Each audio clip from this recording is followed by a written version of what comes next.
ഈ പിച്ചക്കാരനെ ആരെവിടെ കൊണ്ട് കഴിക്കാനിരുത്തിയത്? അതും ആദ്യ പന്തിയില്. ഇവനൊക്കെ കഴിച്ചില്ലെന്ന് വെച്ച ആർക്കാ ഇവിടെ ഇത്ര സങ്കടം? ഗീത, നിനക്ക് എത്ര വിവരമുണ്ട്? കഴിച്ചുകൊണ്ടിരിക്കുന്ന ഒരാളോട് എഴുന്നേറ്റ് പോകാൻ പറയാൻ. അപ്പോഴേക്കും ഗീതയുടെ ഭർത്താവ് അങ്ങോട്ടേക്ക് വന്നു. കാലണ കയ്യിലില്ലാത്ത ഇവനെ കെട്ടിയ നീ ഇവിടെ കിടന്ന് അധികം ഷോ ഇറക്കണ്ട പല്ലവി. ഞാൻ ഊട്ടിയിലുള്ള മിനിസ്റ്ററേക്ക് ഇവിടെ പാർട്ടിക്ക് ക്ഷണിച്ചിരിക്കുന്നത്. അപ്പോഴാ അവളുടെ ഈ ഓട്ടക്കാരന്റെ ഭർത്താവ്.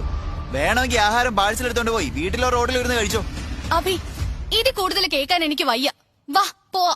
പല്ലവി അതും പറഞ്ഞ് അവിടുന്ന് പോയി. അഭിയും ഒന്നും അവരോട് പറയാതെ അവളുടെ പുറകെ അവിടുന്ന് പോയി. അവിടെ കൂടിയിരുന്നവർക്ക് സംസാരിക്കാൻ ഒരു വിഷയം കിട്ടി. ആരാണിവൻ? അതൊന്നും പറയണ്ട സാർ. അവളുടെ അനിയത്തി പല്ലവിയുടെ ഭർത്താവാ. എന്തോന്ന്? ഒരു 500 കോടി സ്വത്തെങ്കിലും ആ പെങ്കൊച്ചിന്റെ പേരിൽ കാണില്ലേ? അങ്ങനെയുള്ള ആ കുട്ടിയെ ഈ പിച്ചക്കാരൻ തിണ്ടിക്ക് എങ്ങനെ കെട്ടിച്ചു കൊടുക്കാൻ മനസ്സ് വന്നു? അതൊന്നും പറയാതിരിക്കുന്നത് നല്ലത്. അപ്പോഴേക്കും അങ്ങോട്ടേക്ക് സൈറൺ മുഴക്കി മിനിസ്റ്ററുടെ കാർ വന്നു നിന്നു. അതിൽ നിന്നും തന്റെ ബ്ലാക്ക് കാറ്റ്സ് അകമ്പടിയോടെ മിനിസ്റ്റർ ഇറങ്ങി.